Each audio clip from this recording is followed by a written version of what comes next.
sa ating panimulang pag-aaral muli. Sunday na ito. Maraming po salamat na tayo nakakapag-gawain ng katulad nito through online. Tayo pang lahat ay manalangin. Ama, salamat po Diyos muli sa araw na ito na kayo ang patuloy sa aming magtuturo, ang iba na Espiritu. Papahayag po sa bawat isa po sa amin. Panaman po namin ang mga katotohanan. Nais niyo po ipabatid sa amin. Hayaan niyo po, Diyos, na ang mga bagay nito ay magsilbi sa aming kalakasan. Encouragement, O Diyos, sa aming mga panahon ng pag-aalala, mga kapighatian, mga kalungkutan. Hayaan niyo po, pawiin niyo po ang lahat ng ito sa pamagitan ng inyong mga salita. Hayaan niyo po ang aming mga puso, ay niyo pong gawing matabang lupa, na ito naman po, Diyos, ay aming mga napakinggan ay aming may pamuhay. Salamat po, Diyos. Purihin ka nga pa masambahin sa pangalan ni Jesus. Amen. Sa ating pong pag-aaralan ngayon ay tungkol po sa pakikipag-isa natin kay Kristo Jesus.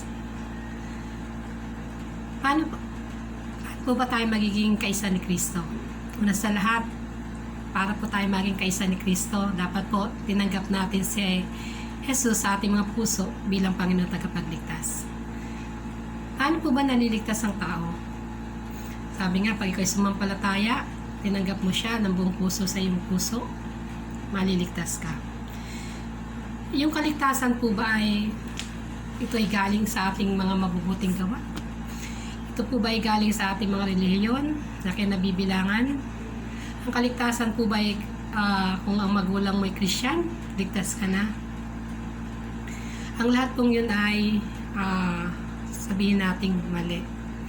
Ang tama pong kaligtasan ay pagkakaroon po natin ng tamang relasyon sa Diyos. Paano po ba nagsisimula ang tamang relasyon natin sa Diyos? Sa sandali pong pagsisihan natin yung ating mga kasalanan, hingin natin na ang Panginoon maging Panginoon natin tagapagligtas. Siya po ang manguna, mag-control ng ating buhay at hindi na tayo. Pag ating buhay pa isinuko natin sa Kanya, doon po siya kumikilos, doon nagsisimula yung ating bagong buhay.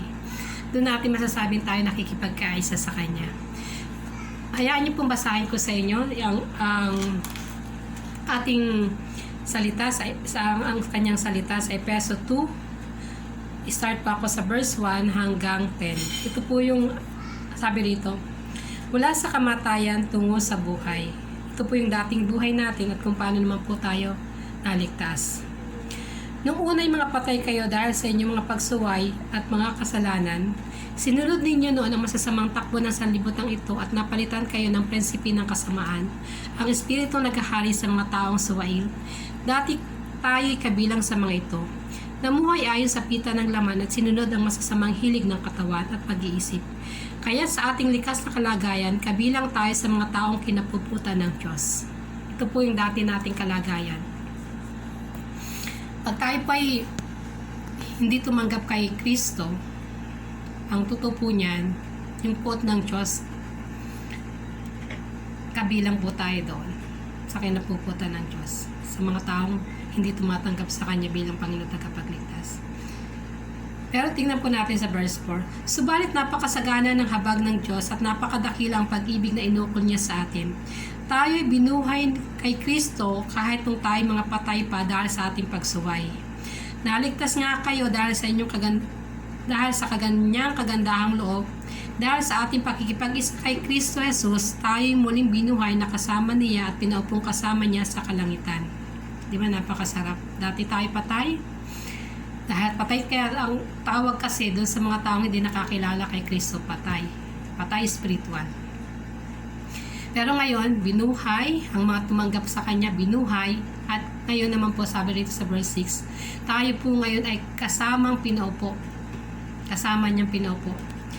Binuhay at kasamang pinaupo, kasama niya sa kalangitan.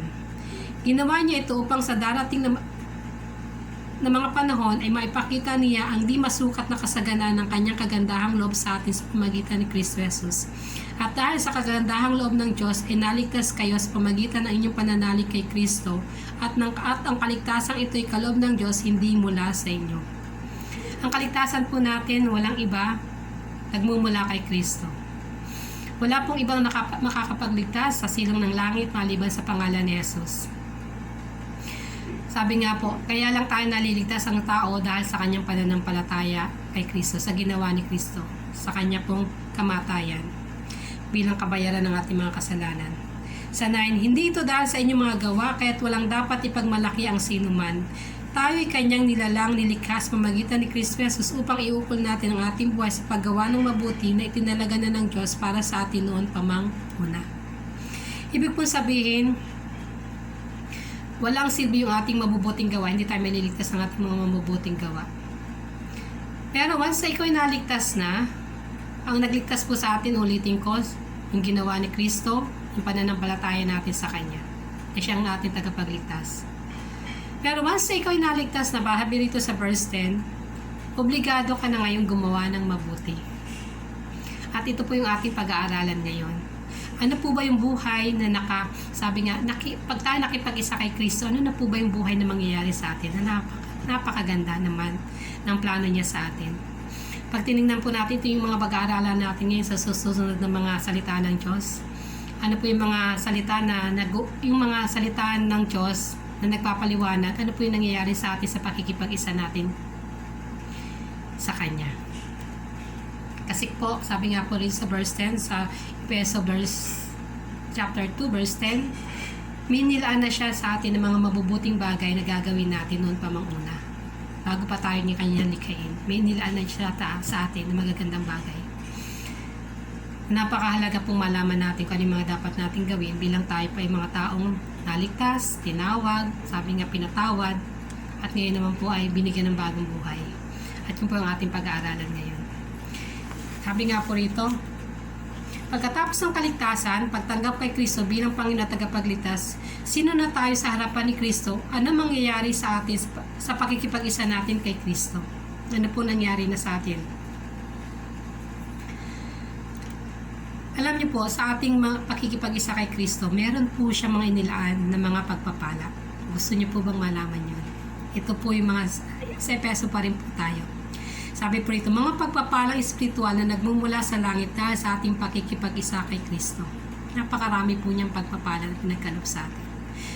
Hayaan po natin, isa-isahin natin. Basahin po natin sa Efeso 2, verse 3 hanggang 13. Isa-isahin po natin, sabi po rito, purihin ang Diyos at ang Ama ng ating Panginoong Hesukristo, pinagkaluban niya tayo ng lahat ng pagpapalang espiritual. Sabi nga, lahat ng pagpapalang espiritual pinagkalob sa atin na nagbumula sa langit dahil sa ating pakikipag-isa kay Kristo. Bago palikhain ng sanlibutan ay pinili niya tayo upang maging Kanya sa pamagitan ng ating pakikipag-isa kay Kristo at upang tayo maging banal at walang kapintasan sa harapan niya. Ayan. Ito po yung una. Tayo po, ang plano ng Diyos, tayo ay maging banal. Walang kapintasan. Ibig sabihin, perfect. Anong pattern natin? Walang iba kundi yung kanyang anak. Kung paano yung kanyang anak, perfect, dapat ay tayo ganon. Posible po ba yun? Posible yun sa Diyos. Sinabi niya yun, kayang gawin yun ng Diyos. Hindi tayo perfect sa ating paningin, pero kaya tayong gawin ng Diyos na perfect. Gawain po yun ng banal na Espiritu ng Diyos. Dahil sa pag-ibig ng Diyos, pinili niya tayo upang maging anak niya sa pamagitan ni Hesukristo, ayon sa kanyang layunin at kalooban. Pangalawa po, kanina, ginawa niya tayong banal, perfect, walang kapintasan. Ngayon naman po, tayo ay kanyang inaring anak. Sabi rin po sa John 1:12, ang sinumasampalataya sa kanya, binigyan niya ng karapatang maging anak ng Diyos. Di ba napakasarap? Pag ikaw ay anak, ang privilege ni Jesus, same ng privilege mo. Sabi nga, open heaven si Jesus, pag siya nag-pray, pinakikinggan ng Ama, tayo rin po ganoon. Pag tayo nanalangin, naroon po ang katugunan nandun palagi ang katugunan. Nakikita natin mga kamimalang bagay na halos di natin kaya maunawaan. Pag every time tayo nag-pray, sabi niya sa Jeremiah 3:33. Sa gayon ay pupurihin ang kaluwalhatian ng kanyang kagandahang loob na sagana niya ibinigay sa atin sa pamagitan ng kanyang minamahal na anak. Dahil po kung ano po yung gano'n yung pagmamahal niya sa kanyang anak, ganun din po yung pagmamahal na pinagkalob niya sa atin. Kaya niya ibigay kasi, kaya niya ibigay yung kanyang anak para sa atin. Sa 7, tinubos tayo ni Kristo sa pamamagitan ng kanyang dugo at pinatawad ang ating mga kasalanan.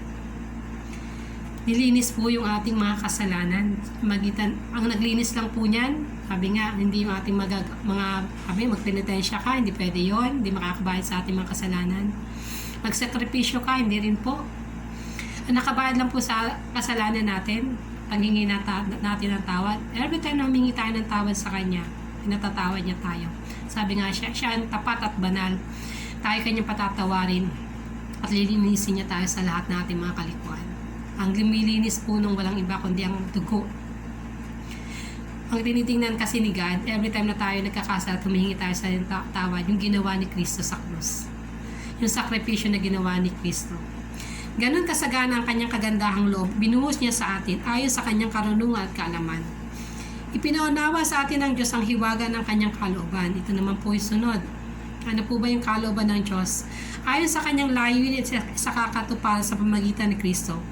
Pagdating ng takdang panahon, layunin niyang tipunin ang lahat ng nilikha sa langit at sa lupa at ipasailalim ang mga ito kay Kristo. Ibig po sabihin, yung mga nasa langit, mga angel, tapos tayo, magkakaisahin.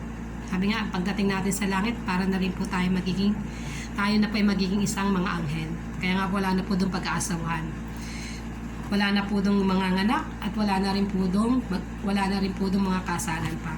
Kundi tayo ikakasal, walang iba kundi sa kay Kristo. We are the bride ni Christ. Kami pinili ng Diyos mula sa simula at maging Kanya sa pamamagitan ni Kristo ayon sa Kanyang plano. Ang Diyos ay gumagawa sa lahat ng bagay ayon sa layunin ng Kanyang kalooban. Kami mga unang umasa sa Kanya, pinili niya at hinirang upang parangalan ang Kanyang kalulhatian. Ito po ang ating layunin, bakit tayo narito pa sa lupa. Gumawa ng mabuti. Pangalawa po, parangalan natin ang Diyos. Paano po ba napaparangalan ng Diyos habang buhay po natin? Sabi nga, kung tayo namumunga ng sagana, ano po ba yung mga bunga na hinahanap sa atin ng Diyos? Alam niyo po ba, yung bunga, napaparangalan kasi natin ng Diyos kung tayo ay namumunga. Ano po ba yung dalawang bunga kasi dapat hinahanap sa atin ng Diyos? Bunga ng Espiritu at bunga ng, sabihin natin pong, yung paghayo. Humayo kayo. Sabi nga, humayo kayo sa sanlibutan, ipangalan niyo ang aking mabuting balita, tandaan ninyo, kasama niyo ako hanggang sa katapusan ng sanlibutan. Yun po yung bunga, dapat po tayo naghahayag ng kanyang salita. Dapat, sabi nga, at ang inyong bunga ay mananatili. Tapos sabi nga rin, hingin nyo ang anyong maibigan at pagkakalupusan nyo para malubusan yung kagalakan. Pag sinusunod po kasi natin ang kanyang kalooban, napaparangalan natin ang Diyos. Pag ito pong ating mga buhay, sabi nga, dapat na magiging mabunga, ito lang natin napaparangalan ng Diyos. Pangalawa pong bunga. Bunga po ng Espiritu. Walang iba po kundi yung, sabi nga, pag-ibig, kahinahunan, kapayapaan, sabi nga, pagpipigil sa sarili, kabutihan. Yung pong fruits of the Holy Spirit, dapat po, sabi nga, nakikita sa atin. Pinamumuhay po natin yun. Hindi po dapat nawawala yung pagpipigil natin sa sarili. Hindi po nawawala yung pagmamahal, sabing kapayapaan, love, joy, peace, perseverance, goodness, kindness. Hindi po dapat nawawala yan. Self-control. Pagtuloy po natin yung i-check natin ang sarili kung namumuhay po tayo sa ganung mga klase ng pamumuhay. Sabi po ito sa 13, Ephesians 2:13. Sa pamamagitan ni Kristo, kayo rin ang nakarinig ng salita ng katotohanan ng magandang balita na nagdudulot ng kaligtasan at sumampalataya sa Kanya ay pinagkalooban ng pinangakong Espiritu Santo. Di ba napakasarap? Yung Holy Spirit na pinangako ni Christ, sabi nga, ito bilang tatak ng pagkahirang sa inyo. Ito po yung pinagkaloob niya sa atin na ito yung katibayan na, sabi nga, ang Espiritu ang katibayan na makakamit natin ang lubos ng lahat ng pangako ng Diyos sa atin at sa gayon ay pupurihin ang kanyang kalwalhatian. Napakahalaga po na tayo pinanahanan ng banal na Espiritu ng Diyos kasi pag dumating ang rapture, last day na sinasabi, kung sino lang po yung pinananahanan ng Holy Spirit, siya lang po yung, sabi nga, mararapture. Sabi nga, meeting in the air, para kang ibon na lilipad. Ito po yung katibayan ng pangako. Sabi nga, natutuparin ng Diyos ang kanyang mga pangako sa atin. Walang iba kundi yung banal na Espiritu ng Diyos na nananahan sa atin. Ito po yung tatak. Kung ang kaaway, meron tatak, sabi nga 666, Pero tayo, ang tatak natin walang iba kundi ang banal na Espiritu ng Diyos. Lahat ng binananahanan ng banal na Espiritu ng Diyos, sila ay magkakamit ng pangako ng Diyos. Ano yun? Buhay na walang hanggan. Kasama si Kristo dun sa langit. Isa-isahin po natin yung, sabi nga rito, iba pang mga verses. Ephesians po yung kanina na binasa natin, chapter 1. Ngayon naman po ay, tingnan po natin sa ibang mga parte ng Biblia. Kung sabi nga, ano pong nangyari sa atin sa pakikipag-isa natin kay Kristo? Tayo po ay tinanggap ni Christ. Sabi po rito.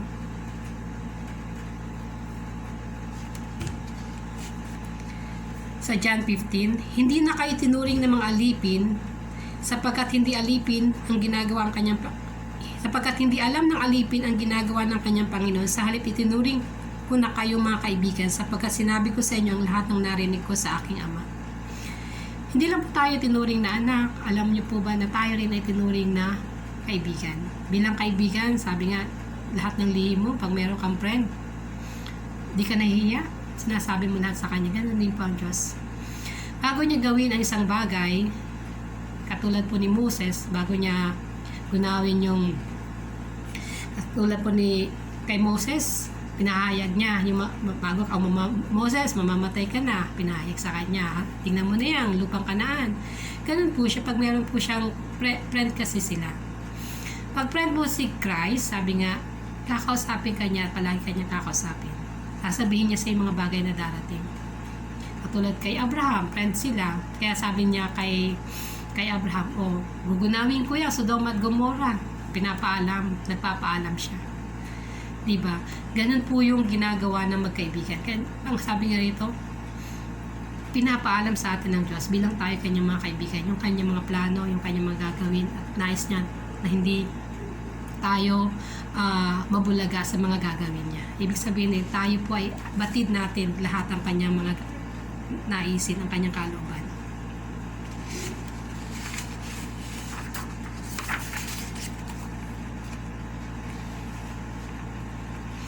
Sabi rin po dito sa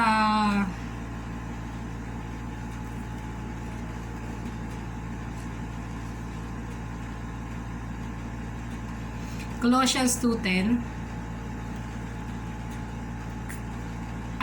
sabi nga, kaya't nalubos ang inyong buhay sa pamagitan ng inyong pagkikipag-isa sa Kanya na siyang nakakasakop sa lahat ng kapangyarihan at pamamahala. Alam niyo po, sabi ng iba, palagi silang may nahanap. Kaya ngayon iba kung ano sinusubukan nagbibisyo, kung ano mga sinusubukan nila sa buhay. Hindi nila alam. Ang kasabi rito, nalubos ang inyong buhay. Ang kapupunuan po ng emptiness sa ating buhay, wala pong iba na makakapagpuno niyan maliban po kay Christ. Hindi sa asawa, hindi sa anak, hindi sa kayamanan, hindi sa mga kung anong meron ka, sabi nga hindi sa talino, hindi sa anumang katangian meron ka. Sabi po dyan, ang lahat po makakapuno sa atin kung anong meron po tayo, walang iba kundi si Christ. Siya na po yung lahat-lahat na pupuno po sa atin. Kahit wala ka man ng lahat ng meron dito sa mundo, basta meron kang Kristo, sabi nga, panalo ka. Sabi nga, nasa iyo na ang lahat. Ikaw ang totoong mayaman, ikaw ang totoong, sabi nga, pinagpala, blessed. Pag sinabing blessed, lahat ng pabor nasa iyo. Lahat ng, sabi nga, pag humingi ka sa Diyos, nariyan siya, kaagapay mo, nag-iingat sa iyo. Alam niyo po, nais din ng Diyos, bilang tayo nakikipag-isa sa Kanya, tayo ay maging secured. Hindi tayo nag-aalala, alisin natin mga pag-aalala, yung mga worry. Nais ng Diyos na tayo po palagi ay merong kaisipan na kapayapaan. Kasi yun talagang nais ng Diyos sa atin, pumayapa tayo. Hindi tayo nag-worry. Sabi rin po dito sa Roma 8:1 and 2, I am free forever from condemnation. Hindi na wala na po tayo doon sa mga kahatulan o parusa. Basahin ko po sa inyo. Kaya nga wala ng kahatulan, parusa sa mga tao nakipag-isa kay Kristo Jesus. Sa pamamagitan ng kautusan ng Espiritu nagbibigay buhay sa pakikipag-isa natin kay Jesus. Pinalaya na ako mula sa kautusan ng kasalanan at kamatayan. Wala ng condemnation. wala na sa'yo magko-condemn, uy, ganyan ka, di ba palaging ganyan, uy, makasalanan ka, uy, dati ka namang may bisyo, ganun, hindi ka tatanggapin, wala na pong ganun, kasi lahat po tayo, sabi nga, secured kay Christ, tinanggap po tayo ni Christ, pinatawad, minahal, inari po niya tayong kaibigan, inari niya tayong anak. At sabi rito, sabi po rin sa Romans 8:28, alam nating lahat ng bagay gumagawa ang Diyos para sa mabuti kasama ang mga nagmamahal sa Kanya. Silang tinawag ayon sa Kanyang layunin. Tingnan po natin. Pag tayo nakipag-isa sa Kanya, all things work together for good for those who love Him. Ito po ang aking favorite verse. Every time na may nangyayari, pinasasalamatan ko ang Diyos. May namatay ang aking anak. Salamat. Namatay ang aking tatay. Sasabihin ko kay God, palaging binubukan ng bibig ko sa Kanya. Salamat. Kasi alam ko, all things work together for good for those who love Him. Katulad po nung may mga namatay bago mag-COVID. Mapalad pala sila. Kasi ngayon, panahon ngayon, mayroong mga cremation na ang ginagawa. Noon, wala na ngayong mga burol-buro. Diretso na sa cremation pag namatay. Napakapalad ng mga namatay nung mga una. Iba po yung panahon natin ngayon. Sabi nga, may mga ganong mga pangyayari. Pero sabi nga po ron, all things work together for good for those who love Him. Wala pong bagay na pinapahintulot sa atin na hindi para sa ating kabubuti. Yan po ang palagi natin tatandaan. Pag meron tayo nangyari sa ating negative, tingin natin negative. Palagi po natin tatandaan. Nagmamahal ako sa Diyos. Walang ginagawa ang Diyos sa akin bad. Ang lahat ng ginagawa niya para sa aking kabubuti. Hindi ko man naunawaan, pero dahil ito sinabi niya, pasasalamatan ko siya. Magte-thank you tayo kay God. I am free from condemning charges against me. Sabi nga po, wala na pong paratang laban sa atin. Wala na pwedeng magparatang. Sino makakapagharap ng paratang laban sa mga hinirang ng Diyos? Kayo ang Diyos ang nagpapawalang sala sa kanila. Sino ang hahatol upang sila'y parusahan? Si Kristo Jesus ba na namatay? Ngunit hinggil sa lahat ay muling binuhay at ngayon ay nasa kanan ng Diyos upang mamagitan para sa atin. Meron po tayong isang mediator. Walang iba po kundi si Christ. Diba napakasarap? Na may nananalangin sa atin. May tagapagtanggol tayo doon. Siya yung ating advocate. Siya yung ating tagapamagitan. Ibig sabihin siya yung attorney natin doon sa langit. Pag meron, ang gawa kasi ng kaaway, i-accuse tayo ng i-accuse. Pag nakakaramdam kayong para kayo kinokondemn, na-accuse kayo. May tagapagtanggol po tayo doon sa langit. Walang iba po kundi si Jesus. Tagapamagitan. Sabi nga po doon sa verse na binasa natin. At wala po makakapaghiwalay sa atin sa pagmamahal ng Diyos. Sabi sa Roma 8:35. Basahin po natin hanggang 37 saka 39. Hanggang 39. Sino makakapaghiwalay sa atin sa pag-ibig ni Kristo? Ang kaguluhan, kaya? Ang kapighatian? Pag-uusig? Pagkagutom? Kahirapan, panganib o kamatayan? Sa 37 po. Hindi. Sa lahat ng ito, tayo lahigit pang magtatagumpay sa pamagitan niya na nagmamahal sa atin, sapagkat natitiyak kung walang makakapaghiwalay sa atin sa kanyang pag-ibig. Kahit ang kamatayan o ang buhay, ang mga anghel o ang pamunuan, at ang mga kapangyarihan, ang kasalukuyan o ang hinaharap, ang kataasan o ang kalaliman o alinmang nilalang ay hindi makakapaghiwalay sa atin sa pag-ibig ng Diyos na pinagkaloob sa atin sa pamagitan ni Kristo Jesus na ating Panginoon. Ibig po sabihin, wala po makakapaghiwalay po sa atin sa pagmamahal ng Diyos. Ano man yung mga sitwasyon, umayapa lang po tayo dahil ang Diyos ang kasama po natin. Walang makakapaghiwalay sa pag-ibig ng Diyos sa atin.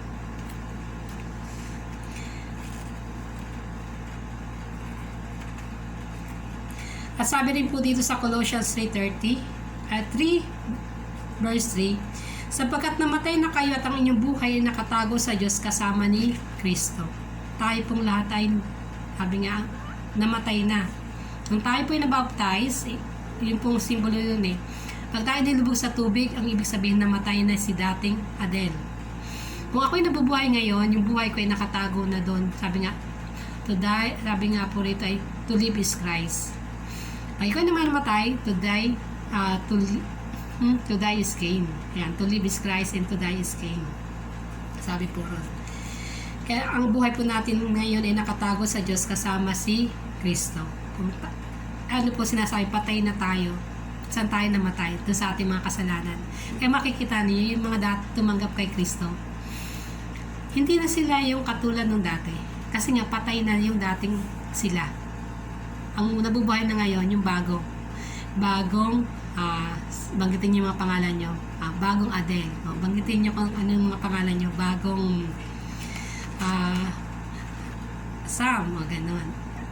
Banggitin niyo po yung mga pangalan niyo.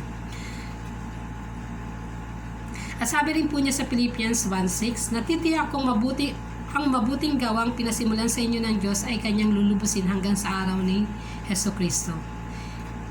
Lahat pong ginawa niya sa atin, from the start na tayo kumilala sa kanya, sabi nga lulubusin niya. Kaya nga po into perfection talaga tayo. Papunta po tayo sa perfection. Kasi sabi, He is the author and the finisher of our faith. Yun po yung sinasabi po doon sa English. At sabi rin po dito sa 20, subalit sa kabilang dako, tayo mga mamamayan ng langit, mula ro hinihintay natin may pananabik ang Panginoong Jesucristo ng ating tagapagligtas. Tayo po ay naging mamamayan ng langit. Sa ating pagkikipag-isa kay Kristo, tingnan nyo po tayo ay naging citizen of heaven. Hindi po talaga tayo taga rito. Tayo po rito ay pansamantala lang. Ang totoo pong buhay natin, sabi nga, ayun ang ating dapat paghandaan, yung buhay natin sa langit. Kasi eternal po ang buhay natin sa langit. Wala nang katapusan. At yun ang pang napakasaya. Sabi nga, eternal kadong, sabi nga, rejoicing, walang pagluha, walang pagtangis, walang sakit. Sabi nga, forever kadong young, walang matanda, perfect. Sabi nga, wala kang nararamdaman doon. Di ba napakasarap pag kay citizen of heaven. Sabi rin po sa 2 Timothy 1:7, sapagkat ang Espiritong ibinigay sa atin ng Diyos ay hindi Espiritu ng kahinaan ng loob, kundi Espiritu ng kapangyarihan, pag-ibig at pagpipigil sa sarili. Ito pong napakaganda. Ang pinagkaloob sa atin ay hindi Espiritu ng kaduwagan, hindi ka dapat maduwag, dapat palagi kang matapang. Saan matapang? Hindi matapang na makipag-away, hindi ganoon. Matapang kapag gawa ng mabuti. Pag sunod sa kay Kristo, pag sinabing, magturo ka, mag-share ka, abay, okay, kahit ka nahihiya, kahit ka natatakot, dahil alam mo hindi ka kalooban ng Diyos, dahil alam mo naman na hindi ka ang gagawa, dahil alam mo naman na ikaw ang magsasalita, dahil alam mo naman na wala ka tagang kakayanan, pero alam mo ang Diyos kayang-kaya yung gawin para sa iyo. Gagawin mo.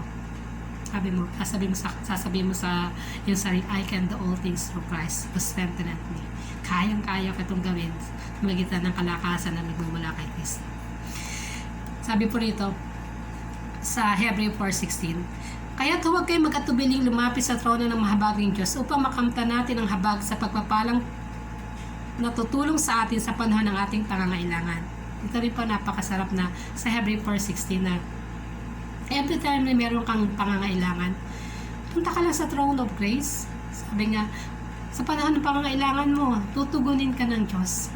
Palagi pong nakaredy ang throne of grace para po sa atin. Ang kailangan lang po natin, every time, matyaga lang po tayo dumulog sa throne of grace. Manalangin na walang humpay. Yun po yung sinabi sa atin kasi ng Diyos. Pray without ceasing. Nakahiga ka man, nakaupo ka man, naglalaba ka man. Sabi nga, manalangin po tayo. Kasi lahat naman ng panalangin natin may katugunan sa Diyos. Yun ang napakasarap eh. Tinutugunan ng Diyos ang mga panalangin ng kanyang mga anak. Palagi siya nakaabang sa mga, sabi nga, masamyong ang ating mga dalangin. Pag binalikan natin, pinag-aralan sa natin sa Revelation, ang ating mga dalangin ay masamyong insenso sa kanyang harapan. Diba? Yun yung parang incense na humahalimuyak sa throne of grace ni God. Ganun po yung ating mga panalangin.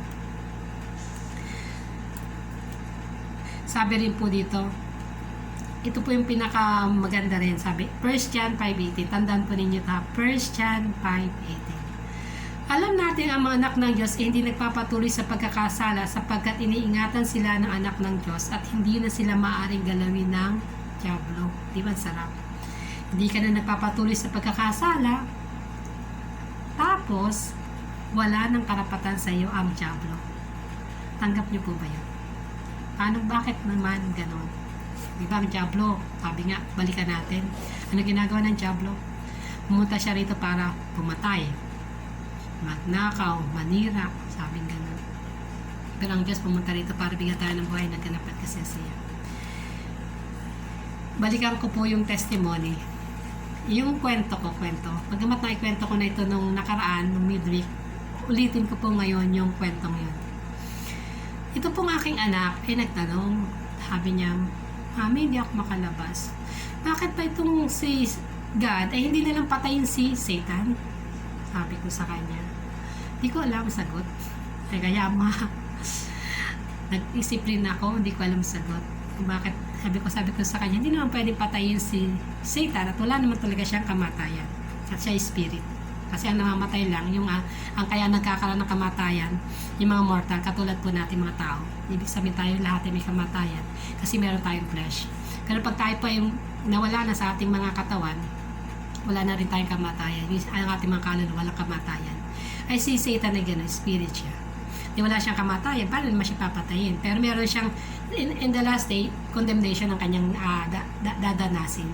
Ibig sabihin, impyerno, yun ang kanyang destinasyon. Pero bakit panahon ngayon, hindi pa siya inaalis? Pwede naman siya alisin talaga. Kung pwedeng, alis ka na yan Satan, punta ka na nga doon sa impyerno, puro bad naman ang ginagawa mo. Binalikan ko yung John 10:10, pinakita sa akin ng Diyos yung John 10:10. Noong ko nakita na pag ikaw pala ay anak ng Diyos, ito palang si Satan, lahat ng ginagawa sa isa ni Satan, na-turn sa blessing. Sabi niya, pumunta siya rito para manira. Pag meron sinira ang kaaway, ang Diyos naman, sabi niya, siya naman yung makikita natin kapangyarihan niya, kung paano siya bumubo. Nakikita natin kapangyarihan niya, ay kayang buuin ng Diyos. Yung wasak na pamilya, ang kagulo-gulong pamilya kami yun. Inayos ng Diyos. At walang imposible sa Kanya. Kano man ang broken family, kahit kano pa man yung kwentong yan sa buhay mo, kayang ayusin ng Diyos. Yun ang ginawa ng kaaway, Pero naging testimony mo later, di ba, napakasarap. Nagkasakit ka. Gawa na naman ng kaaway, nagkasakit ka. Sabihin ko, asthma, ako yun. Pero kaya ka pa ng pagalingin ng Diyos, alisin ka sa kanyang asthma. Yung lahat ng ginagawa sa iyo ng kaaway, gusto kang patayin, makatulad ni Christ, sabihin ko na lang sa iyo si Christ. Tuwan-tuwa si Satan, napatay niya si Christ. Pero ang hindi niya alam, yung kamatayan ni Christ, di ba? Rejoicing. Sabi nga yun ang kaligtasan, yun ang katuparan ng pagsunod niya sa kanyang Ama. Diba napakasarap pagmamahal niya sa Ama. Kaya niyang ibus yung buhay niya dahil sa pagmamahal niya sa kanyang Ama. Ito namang tatay, ating Ama sa langit, kaya niya ibigay yung kanyang anak para sa atin. Kala naman ni Satan, nagtagumpay siya. Hindi niya alam, yun na yung tagumpay. Yun ang totoong tagumpay ng pagsunod ni Christ para sa ating mga kaligtasan. Katubusan ng ating mga kaligtasan. Kaya doon ko lang po na-realize na ito pa lang si Satan, katulad ulitin natin sa pangkwento. Ito mga disciple, sabi niya, katulad ni Paul, pinapapatay niya yung mga tagasunod ng mga alagad. Dahil doon sa pagpatay niya doon sa mga alagad, nagkahiwa-hiwala yung mga alagad kung saan na napapunta na lugar. Dahil maraming lugar silang mga napuntahan, doon lumaganap ang salita ng Diyos. Hindi niyo napansin, hanggang sa atin ngayon nakarating ang salita ng Diyos. Dahil doon sa gawa ni Satan din, na pag-uusig, pag-persecute, sabi ng pagpatay, doon sa mga disciple, kung anong ginagawa niya doon sa mga tagasunod ni Kristo, di niya alam yung kanyang ginagawa. Lalo pang lumaganap ang salita ng Diyos. Bad yung kanyang ginagawa, pero pag ikaw ay nasa Diyos, yun ang kagandahan. All things work together for good for those who love Him. Sabi nga, ulitin po natin, at hindi sila maaring galawin ng Diablo. Kung meron mang pinapahintulutan ang Diyos na mangyari sa ating mga Kristiyano, sa kanyang mga anak, nasa boundary lang, katulad kay Hope. Nasa limit lang. Ito lang pwede mong galawin. Hindi mo pwedeng galawin ang kanyang katawan. May mga limit lang siya. Sige, bigyan mo siya ng sakit, pero wag mo lang siyang papatayin. Di ba? May limit lang ang ginagawa ng kaaway sa atin. kung ano lang yung pinahintulot ng Diyos. At meron namang magandang layunin ang Diyos kung bakit niya pinapahintulot ang mga pagsubok. Ang mga pagsubok na dumarating sa atin, doon tayo nagkakaroon ng sabi na doon natin na-realize na mabuti ang Diyos, doon nabibuild yung ating mga character, doon tayo nabumold, doon lumalabas yung kung talagang tayo magpapatuloy, yung faith natin, nagagamit natin, yung pananampalataya, pagtitiwala natin sa Diyos, doon natin nagagamit. Kaya, kung iisipin po natin, sabi ko nga, lahat ng ginagawa ng kaaway, na-turns into blessing sa atin. Kaya nga sabi nung isa kong kasama sa bahay, sabi niya, alam mo ate, meron nag-share, ang di ko nakakalimutan sharing niya, sabi niya, pag meron kang pagsubok, mag-rejoice ka, kasi meron gagawin ng Diyos. Diba? Pag may ginagawa ang kaaway sa iyo, mag-rejoice ka kasi merong gagawin din ng Diyos para sa iyo na counterpart noon. Sabi nga, napakarami natin pinag-aaralan. At bibilisan ko na lang po. Sabi po rito, tayo rin po ay asin at ilaw ng sanlibutan. Tandaan po natin yan. Na dapat po palagi tayong nagliliwanag. Sabi nga, pagliwanagin niya natin ang ating, upang makita ng mga ang inyong mabubuting gawa at papurihan ang inyong Ama na nasa langit. Tayo rin po ay, sabi nga, tayong mga branches sa puno ng ubas. Dapat tayo ay namumunga ng sagana. Tayo po ay, sabi nga rito, sa John 15:16, hindi kayong pumili sa akin, ako ang pumili sa inyo. Hinirang ko kayo upang kayo humayat, mamunga at manatili ang inyong bunga. Sa gayon ang anumang hingin niyo sa Ama, sa akin pangalan ibibigay ko sa inyo. Napakahalaga po na tayo namumunga. At binigyan niya rin po tayo ng kapangyarihan. Sabi nga po sa Acts 1:8, subalit tatanggap kayo ng kapangyarihan sa pagbaba sa inyo ng Espiritu Santo at kayo maging saksi ko sa Jerusalem, sa buong Judea at Samaria at hanggang sa dulo ng daigdig. Napakahalaga po na alam natin na meron tayong kapangyarihan. Dapat po yun ay ating ginagamit. At dapat din po, alam din po natin na tayo ay mga templo ng Diyos. Tayo ay ang naninirahan sa atin ay ang kanyang banal na Espiritu. At tayo, dapat alam din po natin na tayo ay mga kanyang kamanggagawa ni Kristo.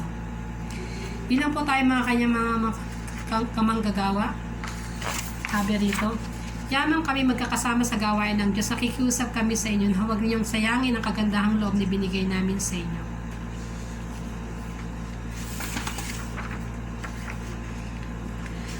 At tayo po ay bilang, sabi nga po rin dito, kailangan inatasan po tayo ipamalita natin ang mga bagay na natutunan natin. I-share po natin sa iba. Huwag po natin sarilinin ito. Yung mga natutunan po natin mga salita niya. Kaya sabi po rito sa 2 Corinthians 5:17-20. Kaya't kung nakipag-isa na kay Kristo ang isang tao, isa na siyang bagong nilalang. Wala na ang dati niyang pagkatao, sa halip ito'y napalitan na ng bago. Ang Diyos na gumagawa ng lahat ng ito sa pamamagitan ni Kristo, binilang niya kaming kaibigan at hindi nakaaway, at pinagkatiwalaan niya kami upang maglingkod nang sa gayon ang mga tao ay maging kaibigan rin niya. Ang ibig sabihin sa pamamagitan ni Kristo, ang mga tao binilang ng Diyos na kaibigan at hindi niya tinandaan ang kanilang mga kasalanan. At kami naman ay inatasan niya ipamalita ito. Kaya nga kami mga sugo ni Kristo, ang Diyos mismo ang nakikiusap sa inyo sa pamamagitan namin. Kami nakikiusap sa inyo alang-alang kay Kristo, makipagkasundo kayo sa Diyos. Ito po yung ating mga ipamamalita sa Kanya. Yung ating mga natutunan, sabi, kami ay naman ay natasan niyang ipamalita ito. Ipamalita po natin ang mabuting balita. Walang iba kundi ang salvation. Hayaan niyo pong basahin ko sa inyo yung panalangin ni Paul, at ito rin po ang maging panalangin ko sa inyo. At ito rin po sana maunawaan po natin. Sabi ito, idinadalangin ko sa Diyos ng ating Panginoong Jesucristo, ang malulhating Ama, na pagkalaban niya kayo ng espiritu ng karunungan at pagpapahayag tungkol sa Diyos upang lubos ninyo siyang makilala. Makilala po natin ang lubusan ng Diyos. Naway liwanagan ng Diyos ang inyong mga puso upang malaman ninyo ang pag-asa na para doon ay tinawag niya kayo kung gaano kasagana ang pagpapalang inilaan niya para sa kanyang mga banal. At kung ano ang di masukat niyang kapangyarihan na kumikilos sa atin ng mga nananalig sa Kanya. Ang dakilang kapangyarihan ding iyon ang muling bumuhay kay Kristo at nag-upo sa Kanya sa kanan ng Diyos sa kalangitan. Di ba pag naunawaan po natin na yung ating mga buhay, ang kumikilos pong kapangyarihan dyan ay yung kapangyarihan na bumayas kay Jesus mula sa mga patay. Yun pang kapangyarihan din na nasa sa atin. Na dapat po ginagamit natin, sabing ini-exercise po natin yung authority na yan. Mula roon ay namumuno si Kristo sa lahat ng paghalit, kapamahalan, kapangyarihan at pamunuan sa kalangitan. Higis na dakila ang kanyang pangalan kaysa sa lahat. Hindi lamang sa panahong ito, kundi sa maging sa darating. Pinailalim ng Diyos sa paa ni Kristo ang lahat ng bagay at ginawa niyang ulo ang lahat ng bagay para sa iglesia na siyang katawan ni Kristo. Ang kapuspusan niya ang pumupuno sa lahat ng bagay. Dito po ako, sabi nga, ang kapuspusan ni Kristo ang pumupuspos po sa atin. At dito po ako magwawakas, sabi, sumainyo nawa ang kagandahang loob at kapayapang mula sa Diyos na ating Ama at sa Panginoong Jesucristo. Tayo pong lahat ay manalangin. Ama, salamat po Diyos sa pagkakataong ito. Salamat po sa inyong mga salita. Hayaan mo niyo po, Ama, na ito'y tumimo at wag po namin makalimutan. Hayaan niyo rin po, Ama, na patuloy naming ma-enjoy bilang mga Kristyano kung ano po mga pinangako po ninyo. Napakasagana po ng inyong mga pangako. At loobin niyo po ito, Diyos, maranasan po ng bawat isa. Salamat po, Ama, nakilain ka sambahin sa pangalan ni Jesus. Amen.